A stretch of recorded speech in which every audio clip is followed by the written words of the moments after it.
I'm streaming. I am streaming.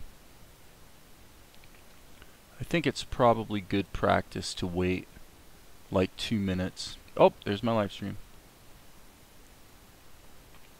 It's not like anyone is going to really tune in anyway. So it's 2:30 in the afternoon, and I'm having a brewski.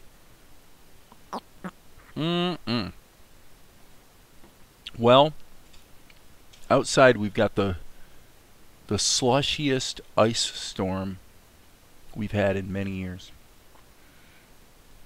And there's a lot of ice falling out of the trees, banging around on the house. So I'm hoping we don't have a tree come down. But just to be safe, I filled up my gas can just in case everything goes south and I have to fire up the generator. So, okay, so today's been a bit of an interesting day. As I've been progressing on the animatic, I mean, you could call it a storyboard animatic rough pencil animation for this scene, which I have been doing in the Blender grease pencil. I will say that I did spend a little time today with Blender 2.8 grease pencil, and I will say that the interactivity of the markers or the brushes, the pencils, whatever, are very, very, very nice. In Blender 2.8, it seems like they're a little better than in Blender 2.79. Just feels a little bit smoother as far as the brush action, you know, like doing this, just drawing in it. Other than that, I'm still not seeing anything, like literally anything at all for me, for my workflow to recommend Blender 2.8, because it's really, you're talking about learning a whole set of skills and shortcuts and interfaces in order to be able to do what I'm already doing and able to do just fine with the tools I'm using. So, but I have experimented, as if you follow me, you know, I posted something yesterday where I did a bit of a dipping my toe in the river of 2D and a 3D space, and Blender is going to be an important part of that movement. It's going to be a thing. I'm quite sure of it, and I think the grease pencil is probably going to be a player in that progression. However, for me, I got to get some work done now, so I am poking a bit though. So what I did was I took this. First, let's recap this story. If you start here, you're skipping about, I don't know, 3 or 4 minutes of what's already been done in the past. But within this Blender project, you got this exchange between Akari and the ninja. Then they hear a noise, and ninja number 2 is kind of struggling. Let's see, I want to really just go boom, boom, boom, boom. Yeah, he's struggling to get in, which grabs Akari and everyone's attention for a moment, and in that moment, this guy's sneaking up on her while the others sort of move in. He's sort of seeing that happen and realizes this is kind of their opportunity.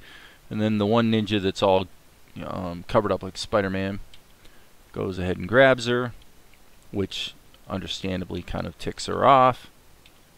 And now she's protesting as the ninjas come in close to surround her. I guess he's kind of mocking her there. So she's complaining and protesting. And then all of a sudden, this is the part that probably nobody has seen yet, which if you look at all these keyframes, you can tell I've drawn a lot in the last day or two. So this shadowy figure comes behind and rises into frame, and you see these hands go onto these two ninjas, and they realize something's going on, and then they get their heads clunked. Okay, so that kind of looks like this. And he lets them drop. He hits him good. So then Akari's like, oh, she's relieved to see Zen. And then she starts kind of ranting at the ninjas that are on the ground. But if you notice, her dress is still sort of falling apart. So then she realizes that. Yikes. And so now I actually today took the scene such as it is and started turning it into a proper screenplay, just so we sort of have that to refer to, because we're getting kind of deep enough into it and there's enough dialogue going on that it really pays to go back, review the story, what's going on in the scene, and really pin down the dialogue more exactly. I don't take, doing a proper dialogue, I don't take lightly at all. I've been choosing to take it more lightly on this project because it is a collaborative thing. But generally, I must say I'm a little happier when there's actually a screenplay written. Plus, the creative process of writing it out is pretty... it always improves, when you go ahead and sit down and write. So, anyway, so now the reason I said that, by the way, is because I have the script open on another screen, and the part that I scripted starts right here, where she says, doesn't anyone ever knock around here? Zen is befuddled but amused. Seems like quite the party I've missed. And then this ninja here decides to go after him. And Zen just catches him and gives him a little squeeze and lets him drop. Now, meanwhile, Ninja 1, who, while I'm here, I feel like I want to just go ahead and chop in some details here. Ninja 1 is taking this all in, but see, Zen is not in the least concerned or intimidated by this guy. Zen's pretty, I guess you'd say, bad or badass. So there's Zen's just noticing him. And back to Akari. And she says the ninjas, they came into my room uninvited and attacked me. Uninvited? Well, that's outrageous. So he's being a little snarky. Akari glares at him like he's from another planet. And by the way, I want to say now publicly that this line of dialogue, these ninja warriors came in my room uninvited, that line of dialogue is not. One thing I do, I've written quite a few screenplays, and all the movies I've directed, I wrote the screenplays for as well. And one thing that's really helpful with writing a script, if you're maybe you're an animator and you're wanting to put your story together, and well, what I recommend is two things that will help your screenwriting almost more than anything. Number one, always write it in at least 2 drafts, and in the first draft, write it completely on the nose. In other words, have the characters say exactly what they mean and what they intend, as opposed to don't worry about good dialogue at all. Get it down in terms of this is exactly what's supposed to happen and what they mean. Then go back in a second draft and craft the dialogue so that you use indirection and people, instead of people saying what they mean, of course, what real people do is avoid saying what they really mean most of the time. People are actually lying all the time in conversations. But it breaks the creative process of figuring out what is supposed to happen from the process of figuring out how it's supposed to happen. And when you break those two components of script writing into 2 different sessions, you're probably going to wind up with a better script. That's tip number 1. Tip number 2 is, and this is huge. This has saved me several occasions. I've had difficult scenes where I had to move the plot to where it needed to be to get to the next, sequence or whatever. And what you do is you write it in reverse. You first write where the story and the character should be at the end of the situation or the end of the scene, and then ask yourself, okay, well now in order to get there, what would have had to have happened? And just write it backwards. and you'll find that the answers just will come to you. So anyway, a couple tips for screenwriting. Anyway, so the point of that was that this line of dialogue right here, where she's saying, these ninja warriors came in my room uninvited and attacked me. Well, that's an on-the-nose line. That's a stupid line of dialogue. I would not want that in my show. And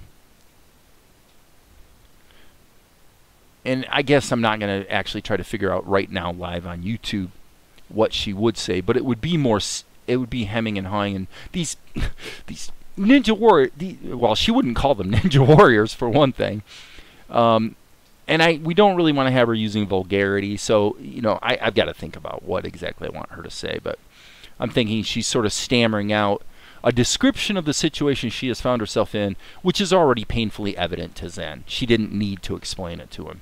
I think is that fact is probably where the entertainment value around that line of dialogue will emerge. So then he gives a little bit of a sarcastic answer, which doesn't impress her. And she says something to the effect of, well, I had it under control until this one cut my... Well, and actually she says, until this one cut my... because he cut her dress. And so now we have this little sequence where she kind of realizes, wait a second, she just turned her back to Zen, which reveals this. And so she quickly spins back around. So yeah, we're probably milking the dress problem maybe more than we need to, but I think in context, once it actually plays out and you know running through in real time, it probably is going to be fine. So, and then she says their leader, whoa, tall guy, dark red robe. Yeah, that's him. Nice guy. His food offering was... Now you got to remember that Zen and Akari are both living in a monastery. This is where they're being raised. And what happens in a monastery is people bring food offerings all the time. Hey, Oxer. Cool, man. So anyway, people bring food offerings. So Zen's assumption about this guy's food offering would be it's just another one of the thousands of food offerings they get at the monastery. So he says his food offering was poison. So she's trying to flag that there's a problem here. Well, I was going to say tasty. So apparently he did, in fact, eat the poison and it didn't harm him. So quite how that works, I'm not really sure. But, you know, obviously, meanwhile, Ninja 1 is kind of sitting in the background while all this goes on. So we really need to...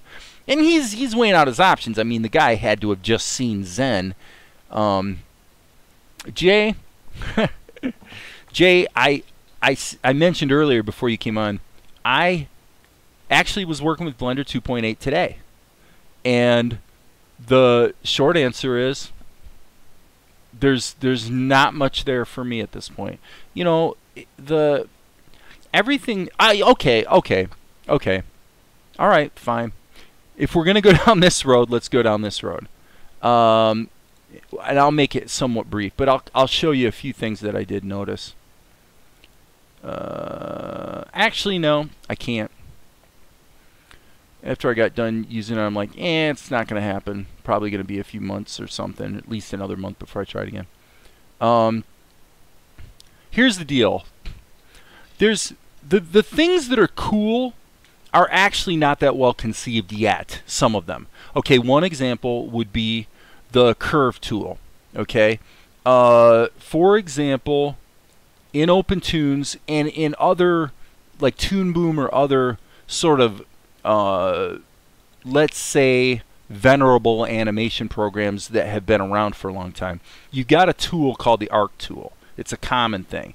And the idea is you draw a line, okay, and then when you click the second end of the line, and then you drag this, and that gives you an arc.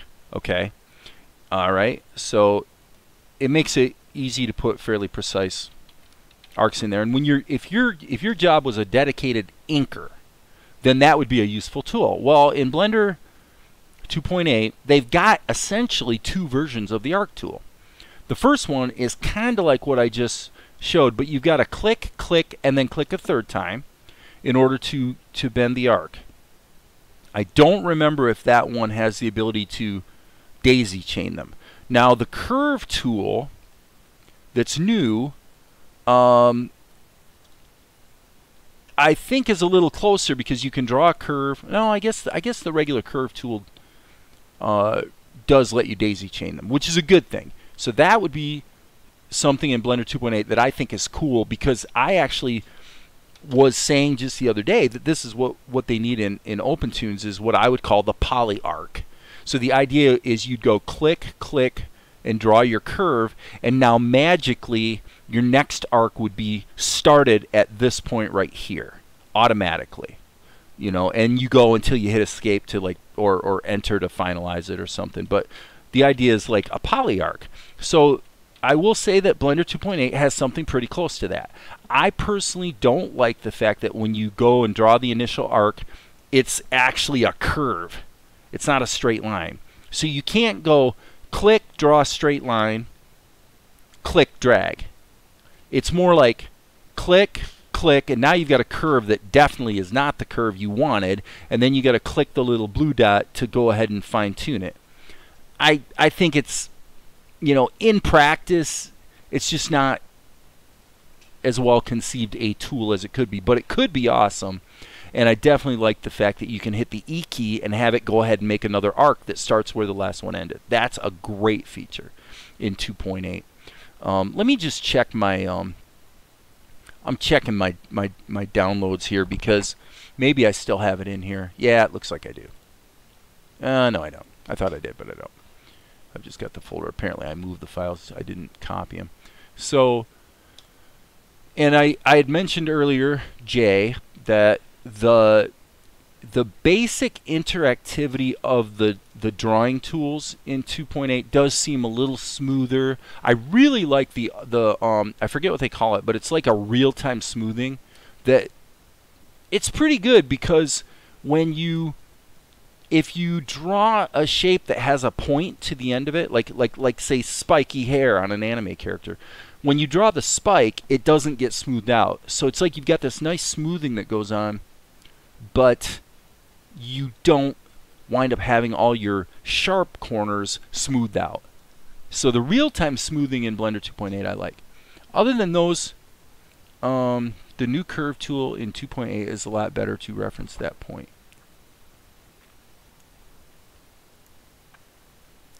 Right. I mean, as far as a 3D workspace goes, okay, I would say this. For me, this is just my workflow. The fact is that being able to move the characters around in 3D space, in practice, the projection in 3D space is essentially, to the eye, no different than shrinking something. Especially if you adjust the color or the lighting, or, you know, use environmental perspective. Okay, so what I'm saying is that, for example, opentoonz ability to have a 3D view where you put the levels on different planes, I've used it maybe once ever, and if I really want to parallax, it works fine. So and this kind of shows you how my brain works, because then I ask myself, okay, well, is it a big win that I'm always in the 3D space? And for me, I'm going, no, it's not a big win. It's something that's cool once in a while, and it's useful once in a while. And in fact, creating 3D stuff is cool once in a while. I mean, this anime I'm working on has that whole first section, the vase was all built and textured in Blender, and then, you know, I just rendered it out. And so anyway, yeah, the story for me on Blender 2.8 is I actually was spending time with it today, and we're still at the point where it's like, meh, you know, you're talking about a massive learning curve to get all the little tabs and widgets, which I figured out quite a few of them. But for what? Once I've done all that learning curve, have I got any capabilities at all that are better or different really than what I'm already doing? And the answer is pretty much no. There might be a few, but so anyway, I have been using. I like the sculpting, you know, and stuff with you know, if I wanted to turn his head, I like the fact that I can just go control like this, hit the period key, and then rotate and then adjust the proportional editing tool if it's on, you know, so that so that, you know, you get these sort of dynamic things going on, and, you know, that's great. So anyway, yeah, so that's where I'm at with Blender 2.8. It's still not compelling, but it's I'll keep going back probably every 2 to 4 weeks and look at it, and sooner or later maybe it'll be worth going further with. But I actually spent more time today with it than I have in at least the last 2 months. And it was cool, but it wasn't cool enough to, you know, rock and roll with. So moving along, what I did do today, once I got these, I probably did, I'm going to say almost all of these keyframes were done today. Yeah, all this stuff was done today. And then I rendered these out as an image sequence and then immediately brought them into opentoonz and krita. And I did that because I thought, you know what, people kind of ask about this, so why don't we just be fair and give both applications a shot and compare. You know, compare. Oxer says, I do like the opentoonz brushes are better, so I can do more realistic drawings. Yeah, there's nothing in the Blender grease pencil, I don't think, anytime soon that's gonna approach the flexibility of the My paintbrushes, or even, yeah, I mean the native Toonz raster brushes aren't that flexible. That's probably, the native Toonz raster brushes are kind of parity to the Blender 2.8 brushes. Now, if you want to get into using texture masks and creating animated brushes, you can do a lot in Blender. There's a guy out there on YouTube, you can find him, that created the Blender Paint plugin, I think, and you can actually do amazing things with brushes in Blender, doing painting on, you know, onto a UV mapped plane, you know, as a painting surface. Hardly anyone does it. I think most people would probably gravitate towards, you know, Krita or GIMP, or obviously Photoshop if they want to deal with like animated brushes and stuff. But when it comes to that, I will tell you that there's a lot of cool stuff in Krita. Krita 4 has some really cool brushes, like for doing background paintings and foliage and stuff. Nice. Okay, so here's the pros and cons. I basically used a pencil type of brush to do the inking in both applications. And then I went ahead and I just inked one frame. I started the second one, but basically I inked one frame and added the fill and the shadows, and so, okay, let's just kind of see what we've got. Here's my sense. Overall, the workflow is smoother in opentoonz, just because of the way the palettes work and the brushes and everything kind of happens on one layer. If you zoom in real close, though, I will confess that the quality of the final result at the deep, you know, pixel level, really zooming in, is probably a little better in Krita. Now, will you ever see it? Well, let's go Control 0. And here, let's go, you know, zoom out to 100%. And the answer is no. No. You're not going to care. But if you do care, and that's important to you, the Oxer says that Clip is the best for custom brushes. You know, I guess I'd have to see a demo of that. I mean, there's other programs out there like Dog Waffle that actually have amazing animated brush engines in them, but you know, and GIMP is extremely capable with the with its brush dynamics. But I haven't used animated brushes in Clip Studio, so I wouldn't know. So if you say they're cool, I'll take you at your word. So anyway, the quality overall might be a little nicer.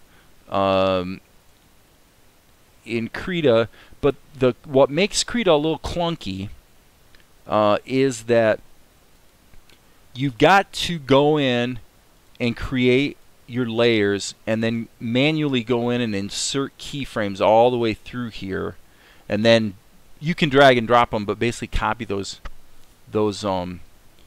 keyframes into all your other layers. So you make sure all your layers, this is just my advice. I think if you don't do this, you'll probably find out why I'm recommending this. But I recommend you actually block in all your empty keyframes first when you're working in Krita. That way you know that when you go to a frame and start painting, that it's going to paint into that frame on that layer. And the other thing with Krita that's a little tricky, if you're doing what you normally would do, which is put your fills and your ink on separate layers, I mean, you can ink it and then use the behind blending mode like that to do your fills on the same level or layer. I'm guessing that most people probably would not. So anyway, you wanna get all your keyframes in there so that you sort of organize your work scenario, right? Yeah, I've seen Ramon's brushes. I've used them actually. They're you know, I don't know if I would call them incredible. They're good, but if you I don't know if it was Art Rage. There's another program out there that is all about watercolor painting, and if you compare it to those, it's, you know, like I said, it's cool, but it's not like amazing. It doesn't feel like real watercolor unless it's something new, unless he's got something new in the capabilities. But see, I don't think Krita really has the bleed capabilities like, you know, like a dedicated natural media paint program would. So anyway, I will say, you know, the other thing about Krita for ink and paint is that unless you're going to have a really unwieldy workspace where you've got many layers used just for fill operations, then one of the problems you're going to have with Krita is if you have to change the colors after the fact, it's kind of clunky. In opentoonz, you just change the color. You know, if I go in here and take his brush color and just change it at the palette level, it just propagates. And that you might think when you first use that, how useful is it or something, but then once you get into a larger job like this is, you realize it's really, really useful. You find that you wind up fine-tuning your colors, and being able to do it after the fact is handy. In Krita, what are you going to do? Well, if I had to do a color change, you know, I might have to create a mask. It's not going to change the color on the whole sequence the way it would in opentoonz. You're going to have to do it frame by frame. You could use a color correction filter, like a hue saturation, you know, value adjustment. You can also take and add a filter mask, and that would apply it to the entire layer, all frames. But it's also going to affect all the colors on that layer. So there's probably ways to work around that, like with a masking, you know. Who knows? I mean, if you go deep and you really want to find a way to make it work, there's probably a way to make it work. But on the face of it, it's clunkier. So, big deal. If you're going to do animation in Krita, I just recommend that you have your color palette worked out ahead of time. If I was doing this job that I'm doing here, if I was doing it more carefully and I was saying, hey, this is going to be the final, you know, we're gonna render this out and this is going in the show, which it might, okay. But if I knew for sure that was the case and I'm not just experimenting here, then I would probably go back to opentoonz, grab the palette. What I'd actually do is I'd go here and I'd probably just take a screenshot of this palette so that I can then use the eyedropper in Krita to just eyedrop these colors. You know, no big deal. that would work fine. And then you just have a layer in here that's just got the palette in it. You just keep eyedropping back to it, and that solves your problem of making sure colors are accurate. And that can be, that'd be a good way to work, because then you're mostly just going to have a broad color correction step at the end, which you're always going to have anyway, no matter what you do. Now, one thing, then now here's where Krita is really cool. I can have a layer like this, and I can use any of these blending modes. Like, I can use luminosity, or overlay is always a good one. And that's going to be, because it's on a separate layer, that's going to be applied over the whole animation. So being able to do that kind of stuff, that's where Krita is pretty cool. Now, you can do that in opentoonz, but the problem is you got to do it in a schematic view with effects, and you don't get to see them unless you do a preview. Now, is that the end of the world? No.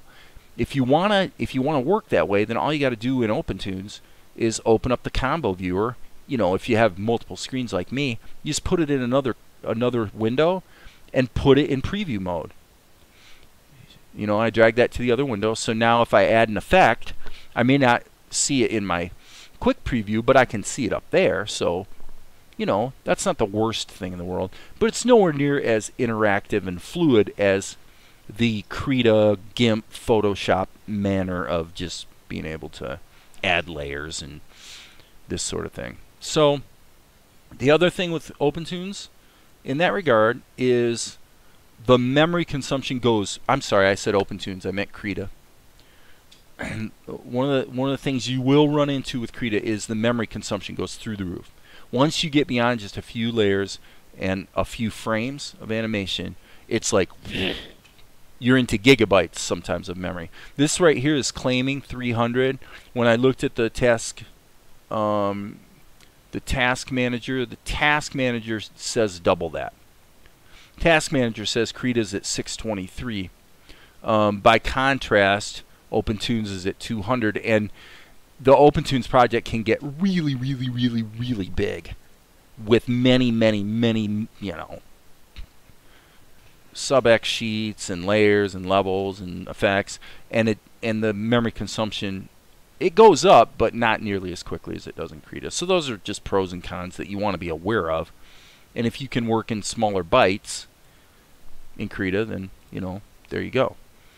So anyway, if I was going to continue with this, then what I would do is I'd go to my brush presets, and and by the way, here's another thing with Krita.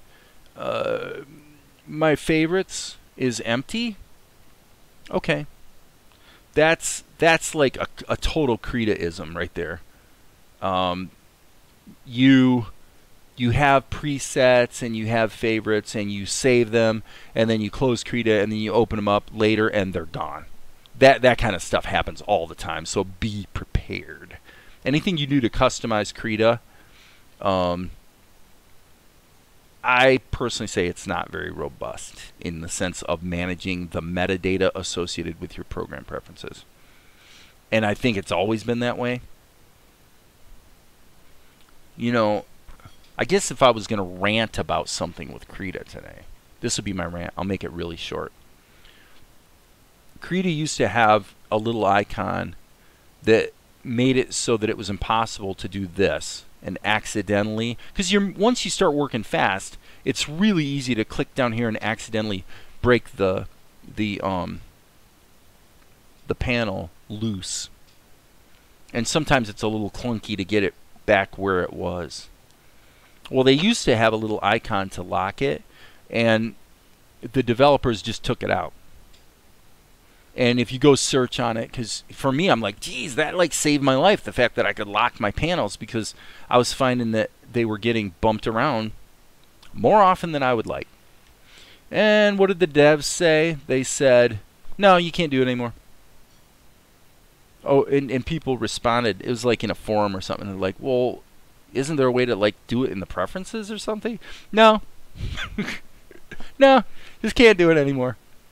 It was confusing. They're like, the icons were confusing people. And I look at this, I'm going, okay, now these icons aren't confusing. Oh no, those aren't confusing. But the one that was useful to lock the panel so you don't accidentally drag them like that. They decided it was confusing for some people and just took it out of the program. Okay, so anyway, back to work here. Okay, maybe this is the brush I was using. No, that's not it. Doggone it.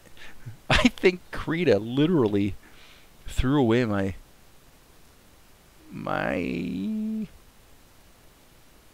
Now my faves are back. Did you see that? Okay. Did you see that? That panel with my favorites was open a minute ago, and there was nothing in it, and now they're back.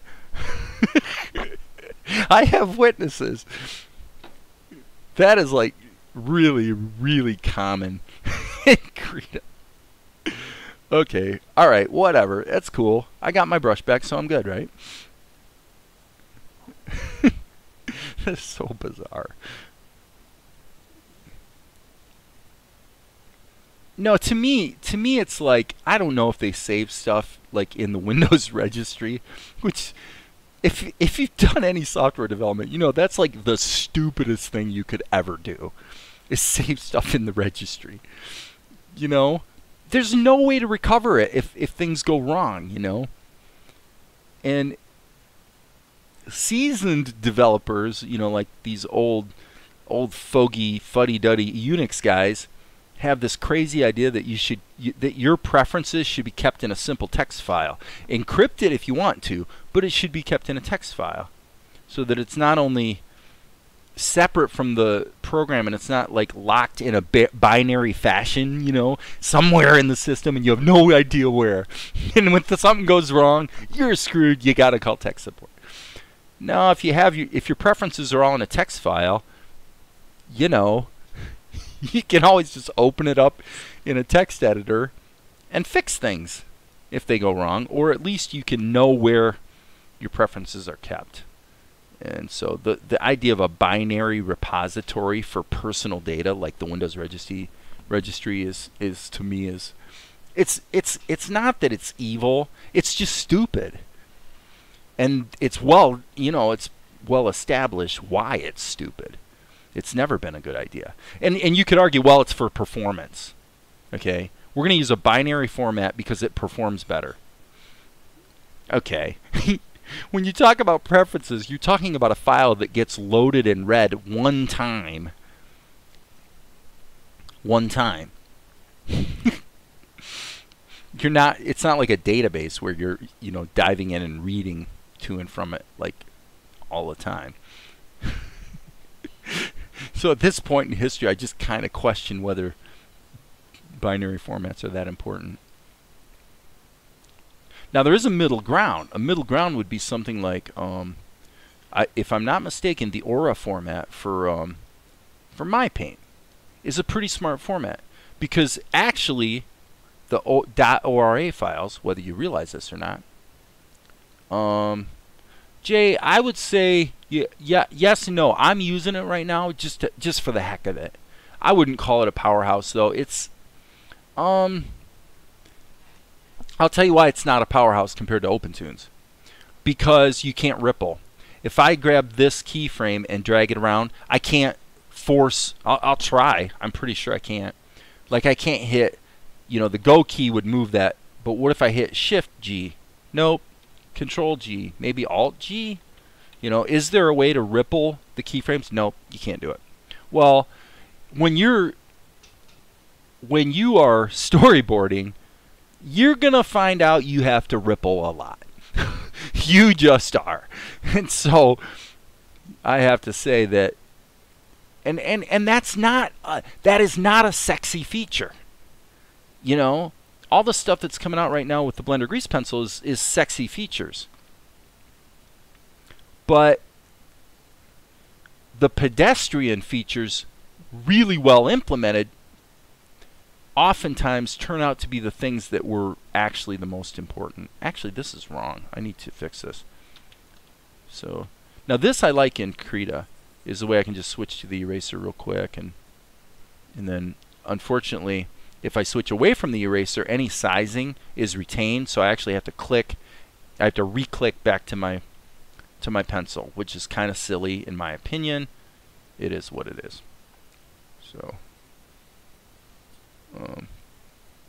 but yeah, I mean, I know I sound like an old fogey too, because it really is the pedestrian features, the boring, not sexy at all features that wind up being the thing you're the most thankful for, because they really save you time.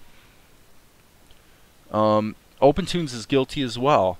The whole idea that okay, so this is what I'm using for ink. If I go to this level and then click back to this level, opentoonz always, with no exceptions, always goes back to the first palette entry. That is nothing other than stupid. I can't even imagine a scenario where that would be desirable. Squander Force. Yeah, opentoonz is open. In fact, that's kind of what I'm talking about, is I did a little bit of a test comparing the ink and paint in Krita versus opentoonz based on the animatic that I did in Blender. This is actually, for those who are tuning in late, this is probably the only part you're going to be, this is what's new. After these guys grab Akari, Zen appears and boom! Knocks these guys silly. You can see Akari's reaction there. That's kind of fun. And down they go.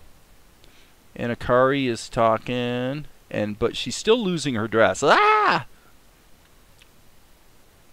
And this guy decides to attack, but Zen just catches him and gives him a good squeeze and sends him packing. And then there's a bit of an exchange here between Zen and Akari, and she's still, the whole dress problem, we're kind of beating it to death, I'll happily admit. So, well, the switching back to the first palette entry has been present in opentoonz ever since I've been using it enough to have noticed it. I haven't seen that.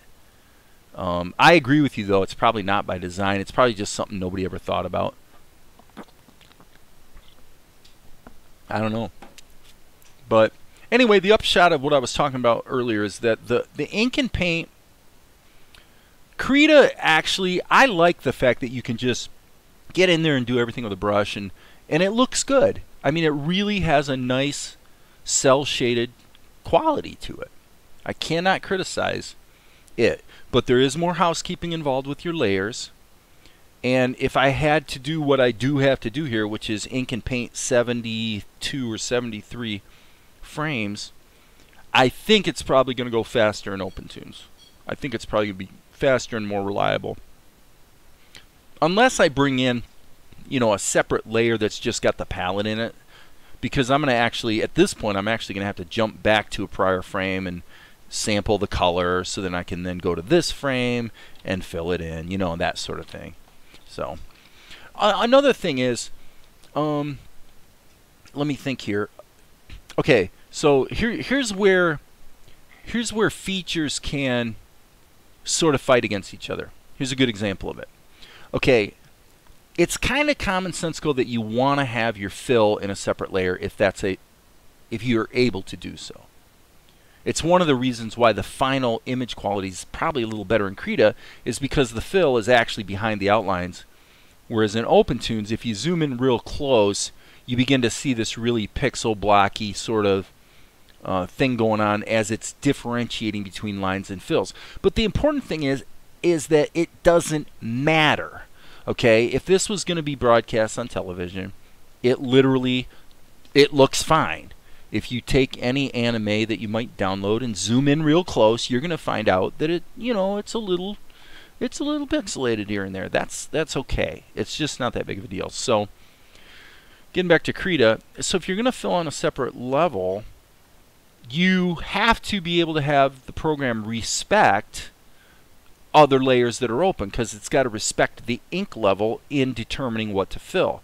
The problem is, and by the way, right now while I'm thinking about it, see, here's a good example of where it gets a little clunky. I have to switch back to my proper brush, and then I pretty much have to guess the color unless I'm going to like sample off of her eyelid. You know, so it's a little on the clunky side. But okay. So now that's filled in. So the idea is I want to fill on a separate level, right? Okay, so well, what am I going to do? In practice, what does the workflow really look like? Well, because I don't have a palette layer, which I should have had, I got to go back here, sample that, and now what I just saw right here is something I have noticed in Krita kind of a lot lately. Okay, I just sampled it with my mouse, and it didn't work. It literally didn't take. Now this time it did. Why? I have no idea. So it's like sometimes it works, sometimes it doesn't work. I mean, what's up with that? Okay. Well, now, because we want it to respect all the layers in order to determine what to fill, then that means I have to turn off the pencil test. Because if I don't turn off the pencil test, then that's going to interfere with the fill operation. Okay? So now here I am in the fill layer. And I don't know why that opacity's down, but okay. So you can see how it didn't know what to fill. Well, that's because all the pencil scratches are still in there. So I got to turn them off, then go to the fill layer, and then it fills nicely. Okay, cool. And that looks really good. Okay, well, where would you go from there? Well, you might say, well, okay, let's just take a brush. It's probably faster, frankly, to just do this, but you better darn well have the right color, because it's going to be a real pain to go back and change the color of those eyes and make them just a little bit darker or a little bit lighter later. Okay, if you have to do it later, it's going to be a pain. In opentoonz, it's a doddle. If I want this ninja to have reddish eyes, I just change the palette color. See?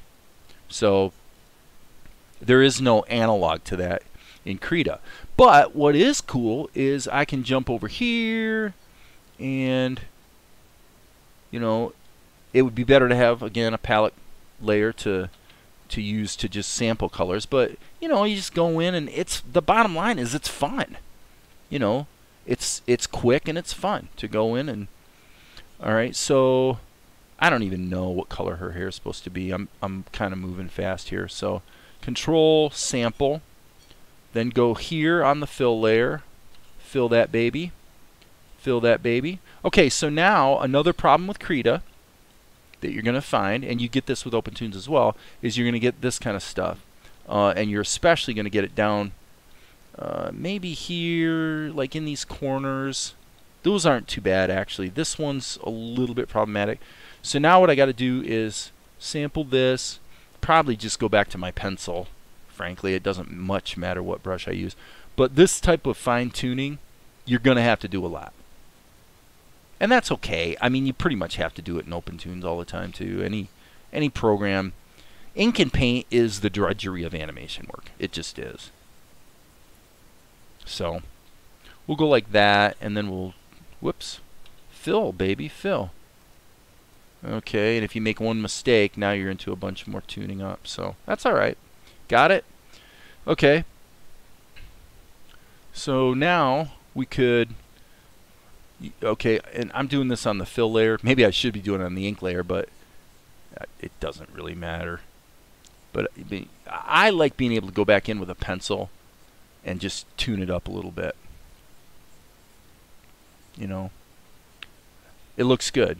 You don't want to do too much because then it doesn't look like anime anymore. But okay, let's go back to ink. Hey, let go, Krita.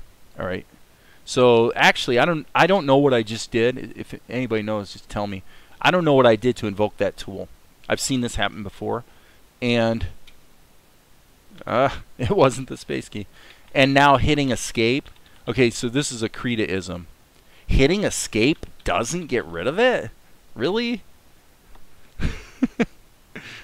That's insane. Okay. But that's alright. Let's go back here, grab our brush, and something keeps knocking the opacity down. Darn it, that's weird.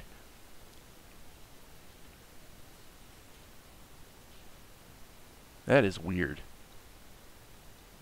Okay. So now what would we do on the shadow layer? Well, the shadow layer is probably the most intuitive aspect of this. So I'm going to take this brush, make it black, and whoops, wrong layer. Got to go to the shadow layer. So if she's looking back, got to think about this for a second. I believe the lighting would be on this side of her. So the cool thing in Krita is this little thing right here. You see when I'm turning that off? That is inherit alpha. You can see it right there, inherit alpha. It causes the alpha to be effectively locked to the character you're drawing on. Now, if there was a white background, it wouldn't work, because the white would effectively, you know, give it a less than 0 alpha value, and now all of a sudden it's not going to mask it out anymore. So you do have to bake down your layer before you marry it to the background. Okay, so there you go. There's an example of what I'm talking about. If I turn on my pencil test, and let's make it opaque. Okay, that wasn't supposed to happen. Krita just, unless I missed something, I think Krita just jumped layers for me. Okay. Okay, so actually here's another example of what I'm talking about. This is what happens when you're moving fast in Krita. And it's why I was talking about the panel lock icon. It really should still be there. Just now I accidentally changed this layer to addition mode. I'm moving so fast that I literally changed it from normal to addition, just because I clicked and something went, and it's like, something happened. I don't even know what happened, and I got to really look and go, oh, okay, it's in addition mode now. What I meant to do was grab the opacity slider and just turn it up. Okay, so if the pencil test opacity is all the way up, well, then the whole image has an alpha higher than 0, so that means that my shadows are no longer masked. So what you have to do in Krita is do your shadows, and then you would use Control E to merge with layer below, or you would take your ink and paint, take all of your ink, paint, and shadows, and Control E actually merges them all down into a single layer. Now the problem is, so here's another work. This is such a good example of the kind of thing I talk about when I talk about workflow. Okay, if I want to see what Akari's going to look like on her background, I have to turn on a background. But if I turn on a background, her shadows won't be masked. So I've got to mate the shadows to her. So I have to bake it down by going Control E. Well, now the problem is, what if later I decide the shadows are just a little too dark? Boom, you're screwed. You know, unless you've saved your project at various increments of progress, and then you go back to an earlier version of it, and then you probably have more work downstream you have to redo. That's such a good example of why I've been using opentoonz. It's a lot like it's like the node editing in Blender. It's procedural. Everything you do back here propagates down there, and if you make a change back here, it just propagates downstream. And it's easy to go back and fix things without breaking everything that happened after. If all you do is little toy animations that are 24 frames long, you'll never bump into this. But once you get beyond trivial stuff, all of a sudden you find out about things like this that can really cost you a whole day. Cost you a whole day of having to redo stuff because you made one bad decision upstream. Here, you know, the shadow's on a different layer, and if I want to make the shadow darker, I just adjust the alpha, and I can do that at any time. You know? So that's, in living color, that's an example of why I always rant and rave about workflow. Because this idea that you're going to get 100 frames and 3 days downstream and find out that there's something back there that you got to change, guess what? It always happens. It never doesn't happen. So if you're working in Krita, then you want to keep things on their own levels as long as possible. And if you're gonna at least see what the background's gonna look like, this is what you would do. Okay, what you would do is you would go, well, I'm just going to suffer the fact that all the shadows are outside of the lines and preview and make sure it looks right, because you really need to sort of make the decision and bake it all down in order to composite it into a final you know, image. The other option would be to take every layer of your Krita project, render it out, and composite elsewhere, which you could do. You know, that's actually not a horrible idea. Hey Dave, what's the deal with macro effects? Oh. That's a great question. I would guess that, okay, short answer is I don't know. But I would guess that it probably means it's probably got something to do with, you can take okay, so let's just say, okay, this is a good example. Let's say here my shadow went outside the lines. Okay, so here, all right, I got to get the right brush, folks, so bear with me. Actually, I'm going to go ahead and put that on another screen. So I'm going to go ahead and grab that brush. And, okay, so now kind of along the lines I was talking about in Krita, now my shadows just went outside the lines, okay? All right, well, how do you fix that? Well, what you would do in opentoonz is you would go ahead and add a,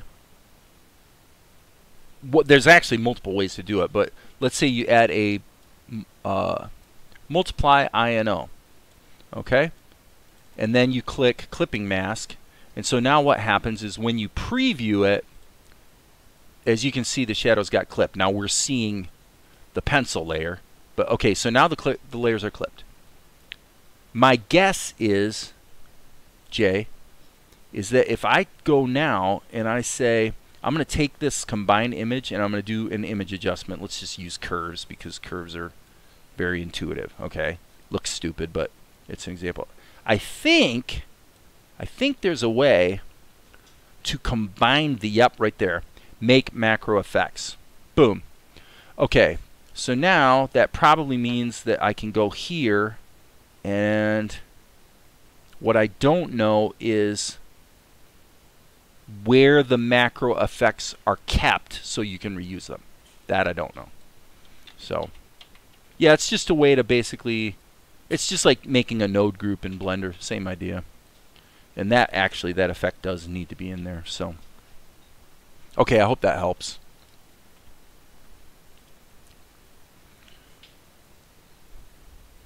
Okay. So now the question for me is, how far am I going to go with this? Honestly, I got, just from the things I've shared in this video, I'm looking at the workflow in Krita and realizing that without a doubt, this process is going to be so much smoother and faster in opentoonz that there's no contest. Literally no contest. So, but if you got the patience and you like the control, I mean, okay, this would be my sort of my final word on what's, if you're going to do it in Krita, here's why you would do it in Krita. It's because you like this. You like to quickly work with layers and be able to add another layer real quick and bake it down and combine them together. You know, just the real, and it's very painterly. You're operating like a painter, you know, as opposed to an assembly line worker, which is sort of what you become when you get into ink and paint to a large extent. It's really just grunt work, you know. You know, I like the idea of being able to grab a different brush here. Maybe, okay, maybe let's grab the a really bright yellow here and go into our fill layer and just go, ooh, like that. Okay? Okay, right? Something like that. And then I turn on the, I'm sorry, let's see here. This is more complicated because turning on the inherit alpha only works for layers that are underneath. So let's redo that, actually. Let's redo that.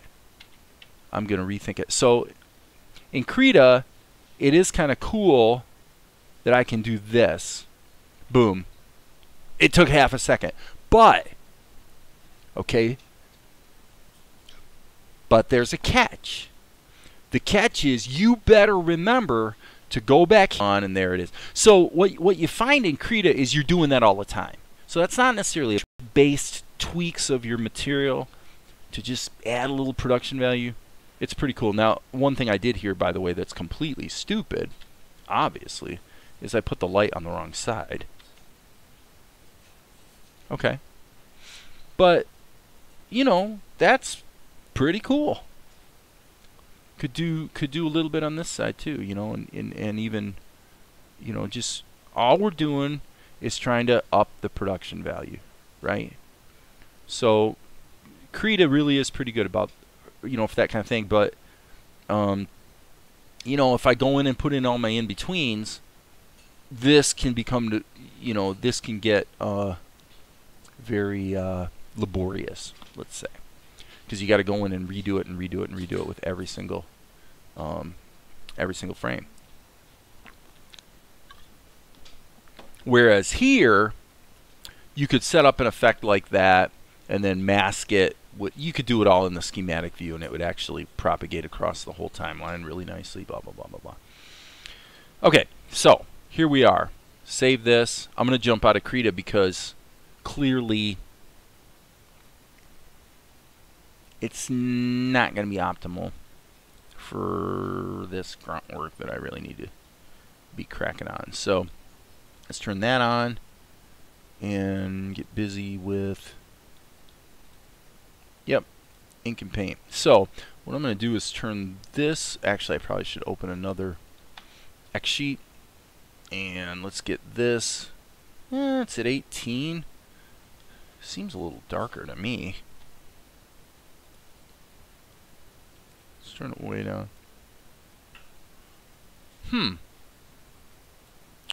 Oh, duh, my bad. Stupid attack. I had it in preview mode, so the... Yeah, that's cool. Okay, so now we got that brush is what we want. And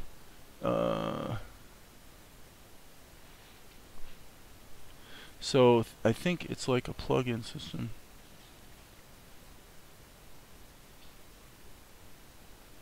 FX auto action. That's cool.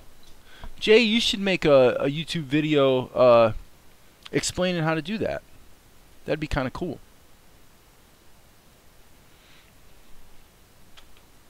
I have to say that what I've been finding myself doing is using post effects actually as little as possible. And see, this is where actually, again, getting back to krita versus opentoonz, I love the fact that you can add a level here in opentoonz and use the MyPaint brushes, and some of them are, you know, for adding effects over top of your footage, just to, you know, like I just did, you know, adding production value. I don't know, I've said it before. What seems to have happened in the last, you know, year since I've been working with opentoonz is I found that everything that I want to do, I find a way to do it in opentoonz. It always seems to have a way, and the surprises keep coming. When I first used opentoonz, I was not enamored of it. I didn't like it, but that was true with Blender too. I mean, back in 1999, I'm like, what the heck is this? This program doesn't make any sense, because the interface was weird. Granted, everybody thinks Blender's interface is weird when they start using it.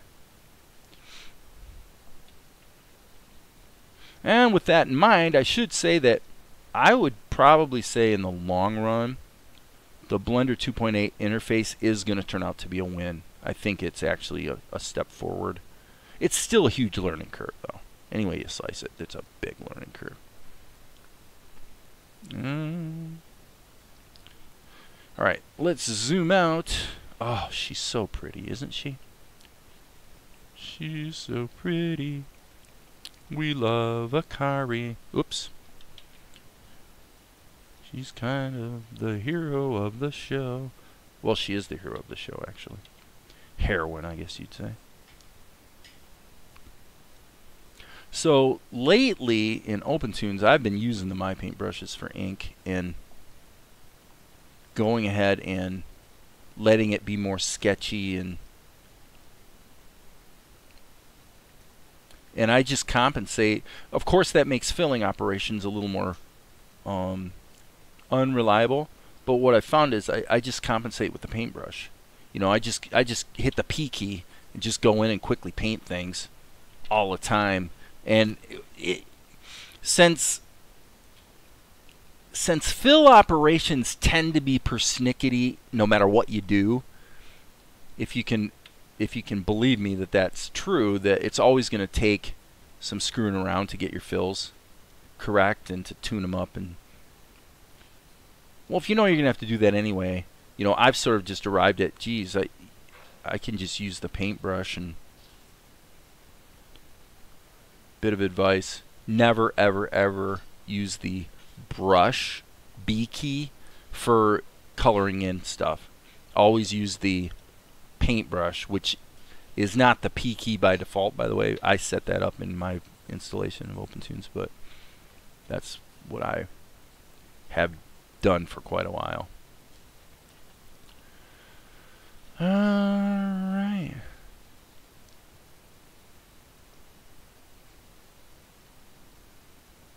Ba-dum-ba-dum-bum-bum.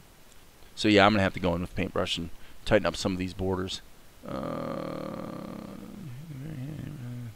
effects. Boom. Boom. Boom. So this is still there.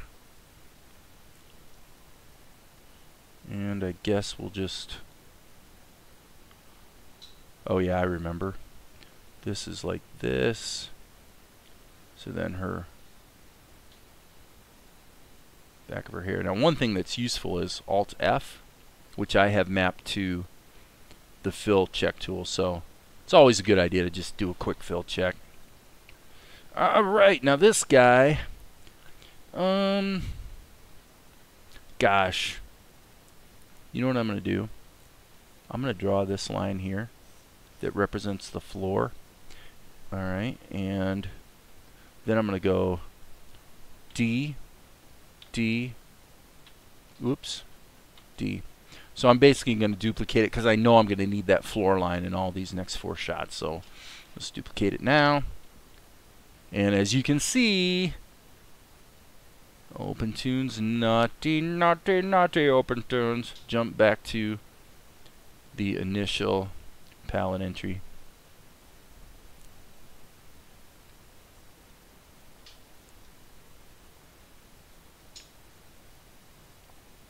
Yeah, I've actually gotten quite a lot done on this in the last couple days.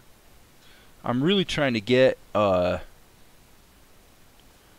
really made it a point to clear my desk and to be able to give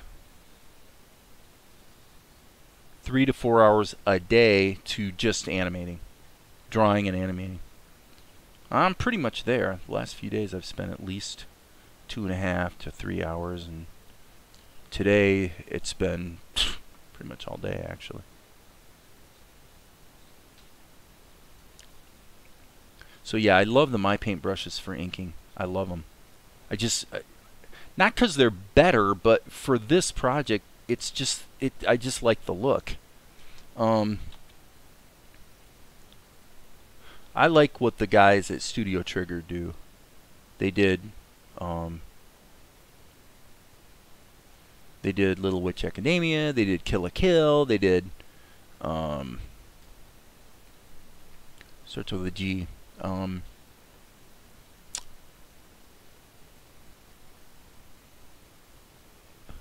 Kyle, what's the I'm having a brain fart on the show Gurren Lagann. Jeez, I'm getting it. It's like I'm going Guggen Laren. I think I had a dyslexia moment there. Never mind. I'm trying to remember what the show was called.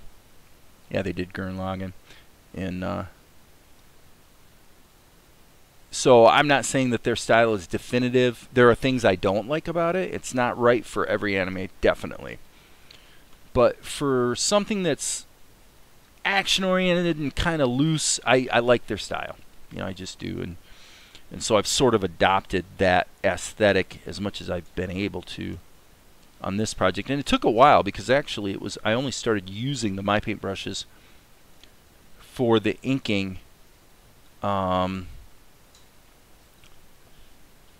late into the last sequence that I was working on. And the final look was just, I'm going to show you. I am going to show you. I'm going to save all, and I'm going to pull that sucker up. The battle. See, early up here, I was using standard MyToons brushes for ink and paint, and it's not bad. I mean, if you look at it, you know, it's not bad. But in my opinion, it isn't amazing either. Well, when I got down here, you know, here I'm still using did I say opentoonz? I'm getting my terminology screwed up. I was using the standard Toonz raster brush all the way through here. And then somewhere around, yep, still Toonz raster. I think this might have been where I was starting to try different things. And this is my paint brushes, and especially this, all of this, that sequence there. I mean, I love the look of that. It really strikes the balance between kind of loose and sketchy, but yet, I don't know, maybe others will disagree, but I think it's got a real nice production value to it.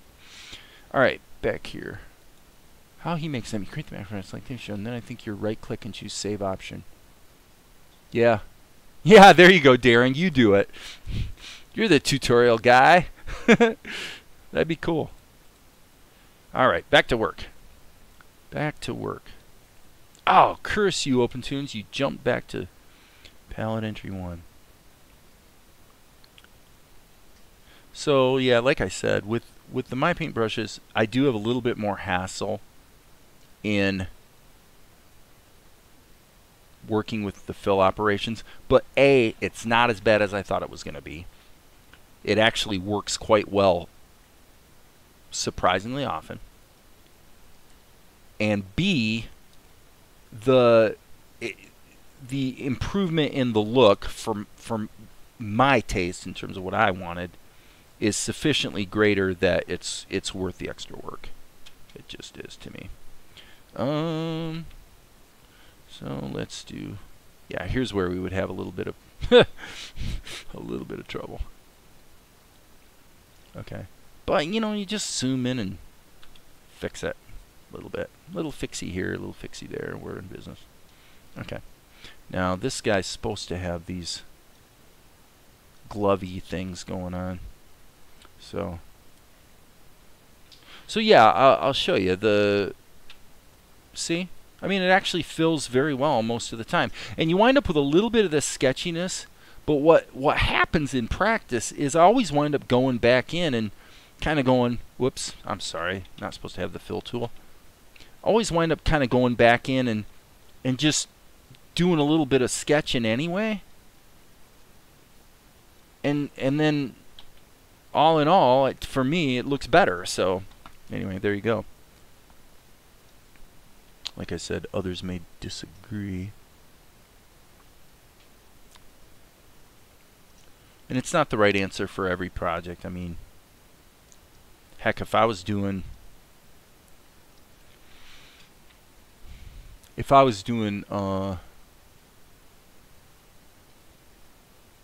oh, thanks, man. Appreciate that. If I was doing Family Guy, I would probably be using vectors, you know, and I would probably be doing puppet animation. So there's no rule about it. Okay, that was kind of stupid looking, wasn't it? One thing I do wish opentoonz could do is I wish that the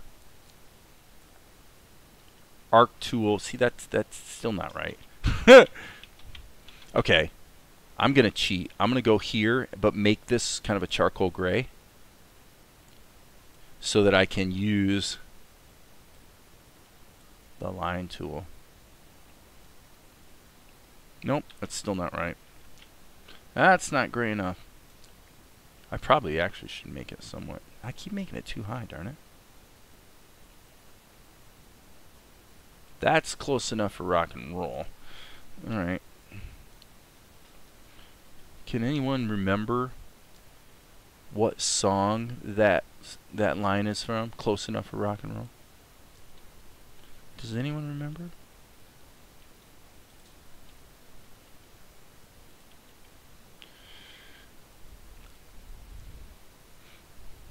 If you know, maybe you'll get a prize.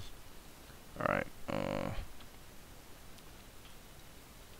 Okay. That looks pretty good. Cool beans. Alright. So now, should I? Yeah, I think I should. So let's go S key and let's steal. Control C, Control V. Whoops, that wasn't what I was trying to do. There we go. And drag this up here. I think when I did the original sketch, I did this. I think in Blender, I just copied it. Okay. Now we gotta obviously do some erasing. How old are you, Darren? Younger than Dave.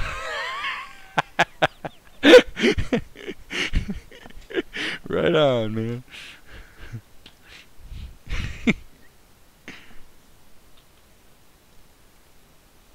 It might have been before your time. It would have been probably around 1978, I think, ish.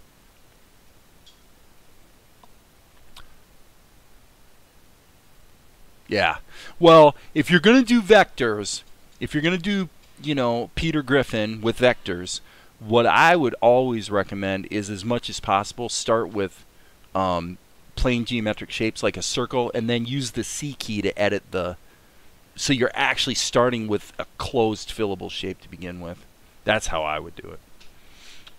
But hey, what do I know? I should do a how to animate Peter Griffin tutorial. It'd probably get a lot of views. How long have I been going? Oh my gosh, an hour and 18 minutes. Yeah, that's cool. Something to do.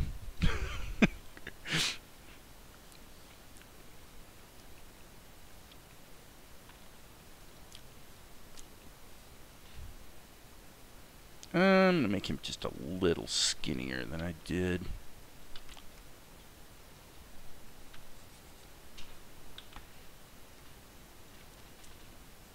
I don't know why I sort of smooshed his fingers together like that. I'm going to make this one a little different.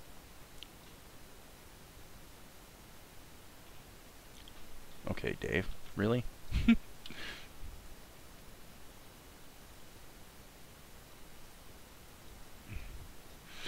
Now, admittedly, this is not going to be that large in this shot, so I may be nitpicking. The reason I don't connect these lines, by the way, on these wraps, is because it makes filling way easier. It's one of those animation economies that people don't really think about. So you can make them pretty close, but you don't want to touch all the way, because that way if I put in a fill here, it winds its way around the maze. And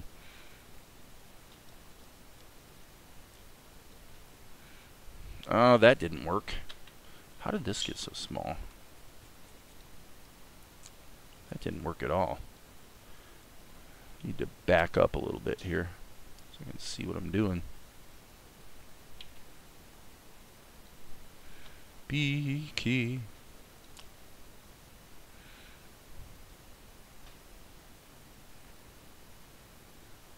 I don't know. Actually, what was I thinking? I'm going to jump back to Blender here for a second so I don't have to dink around with the opacity. Okay, that's what I had in mind. I got it. Alright. Gotta intensify his expression a little bit.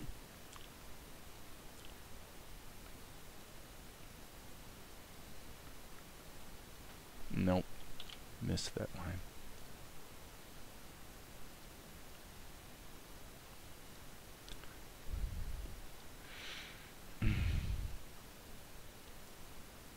Guess I'm gonna do the knuckle thing.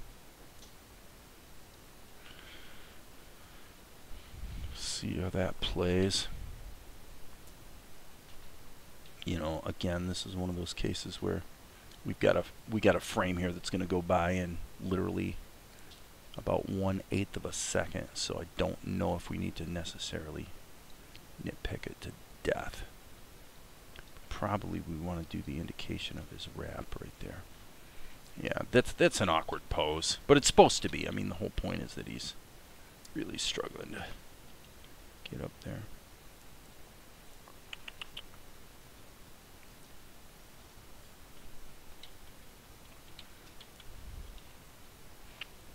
I'm going to draw him again because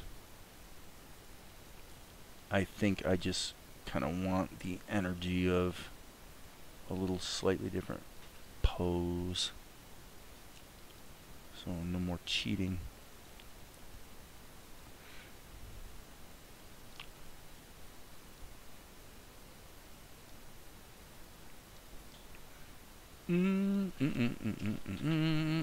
Let's do the H key. Just because being right-handed, it's easier for me to get those curves from left to right. Let's see.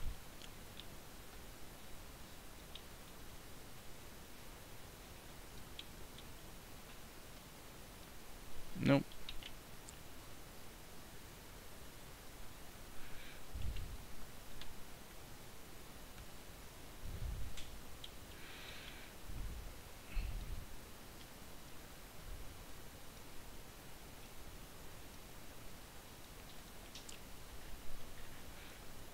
Let's see here. Checking in. Start with circles and rectangles. That's exactly. It's the only way to keep them filled. I agree. Really.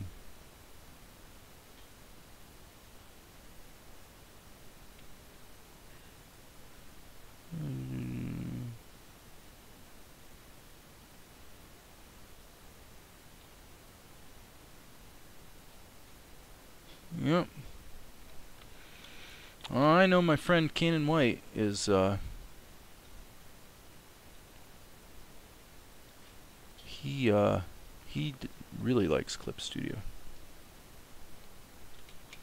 Oops. Control Z.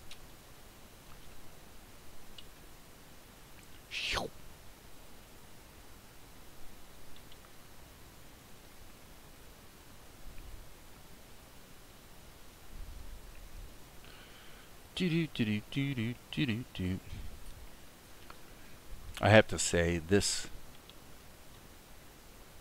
It did not work. Oh my gosh! This is why I copy from frame to frame. Is because if you're not, usually if I'm actually toggling between them, that sort of thing doesn't happen.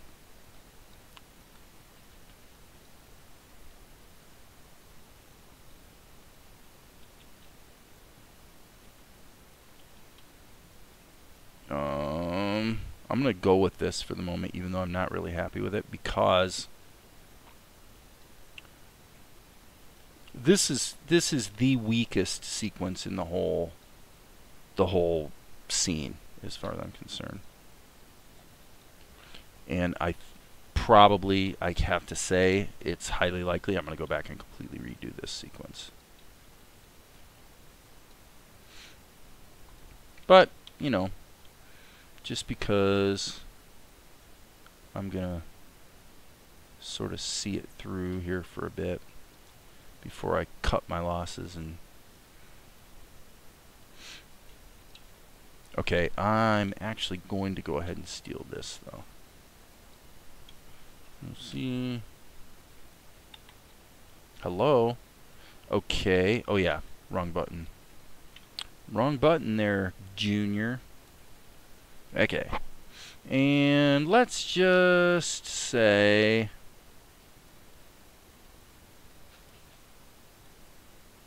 just change it a little bit.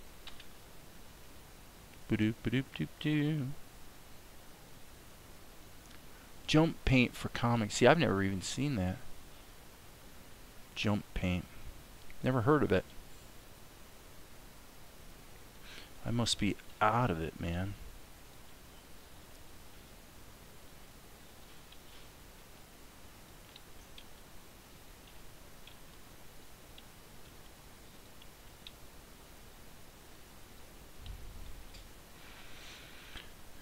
Okay, so if this were going to actually happen and this was going to pull up a little higher on his wraps, then it seems to me that it would also be angled flatter because he's essentially leaning forward.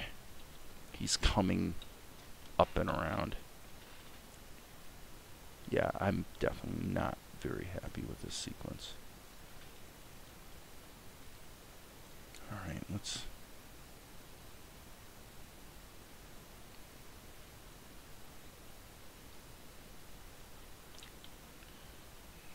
That might be okay. Ba-doop, ba-doop. Whoops. Missed. Missed again.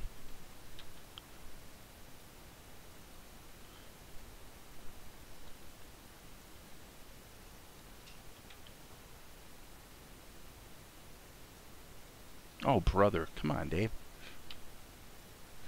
Let's go like this so we can see it from the other side. I'm literally, what I'm trying to draw, I'm blocking with my stylus so I can't see what I'm doing. Stupid problem to have. But that's what the flip button's for, I guess. That's why you flip it over. Okay.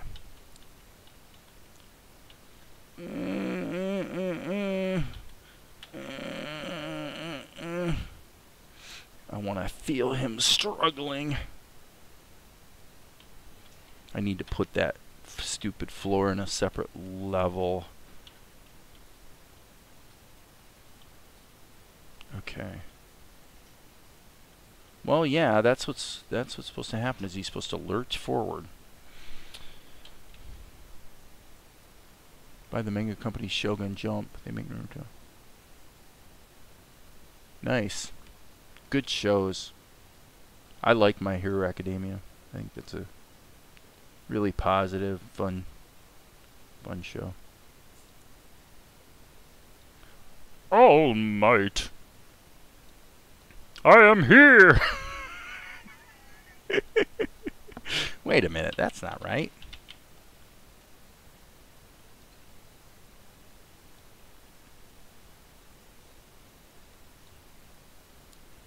Okay. Erase, erase, erase, erase.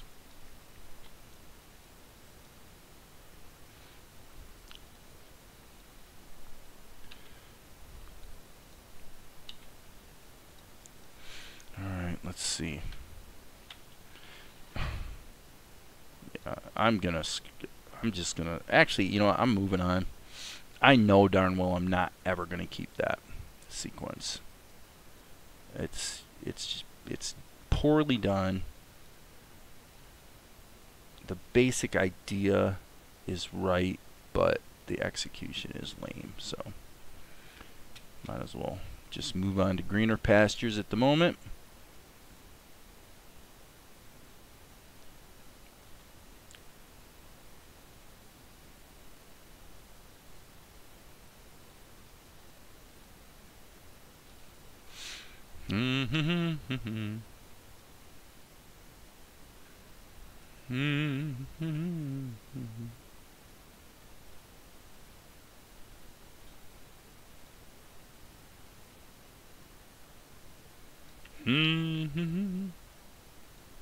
Well, it's one interesting thing is when you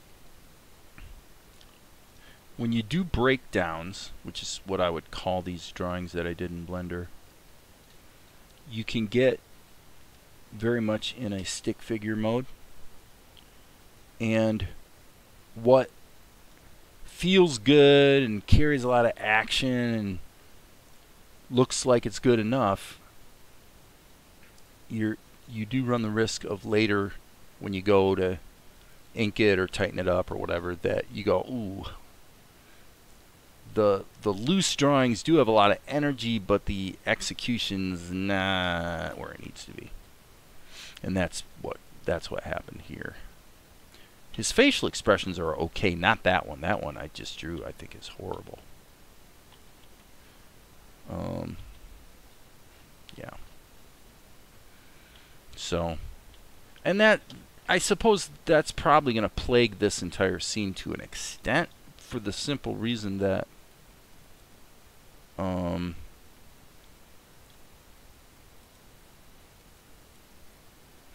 it is a loosey-goosey, you know, animatic, basically. So here I didn't even draw the characters. So I'm thinking maybe what I should do is go into this. Yes, that's what I should do. Before I ink this, what I should be doing is going into this raster level and tightening these drawings up and actually getting them in a more final state, just with the sketchy pencil, and then that will kind of train what I'm doing, so that when I go to ink, it'll probably be a lot faster too, because I'm essentially taking the same pencil, the same brush, marker, whatever you want to call it, and then just laying down final lines.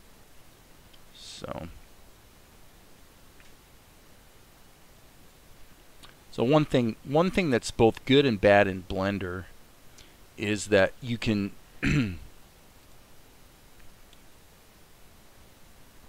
like here, you can zoom way in, and you can draw him, you know, with full detail.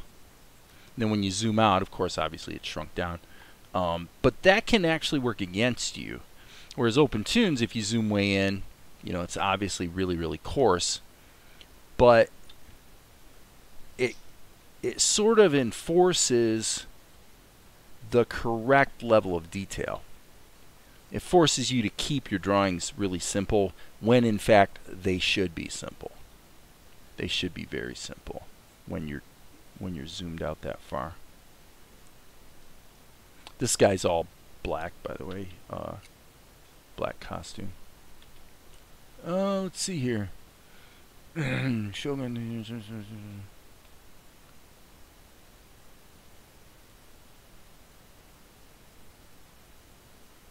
What is it called? Jump paint. Huh. Check it out. Jump paint for comics. Yep, Metabang paint.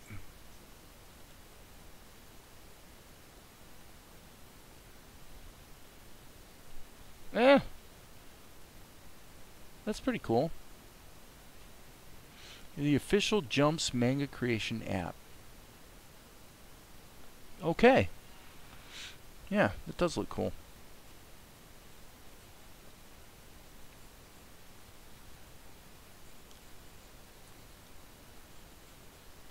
So yeah, the problem with doing this in the Toonz raster level is that I can't sketch. Essentially, I can't just like scribble and find the drawing, because all of those scribbles become, you know, they're in there and they're going to mess up all the fills.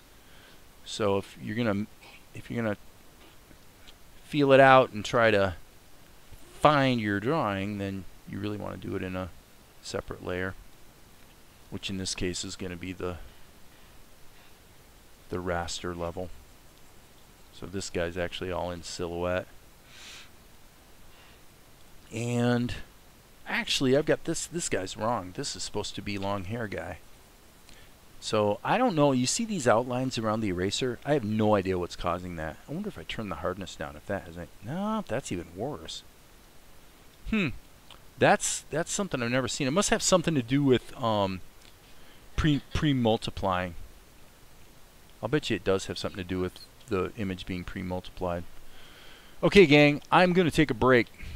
I've been going for an hour and a half. And thanks for hanging out, guys. It's been a good little group today. And I always appreciate your input and stuff. So, Anyway, I think I'm going to quit for now. Who knows? I might be back on later, but that's it. We'll be back.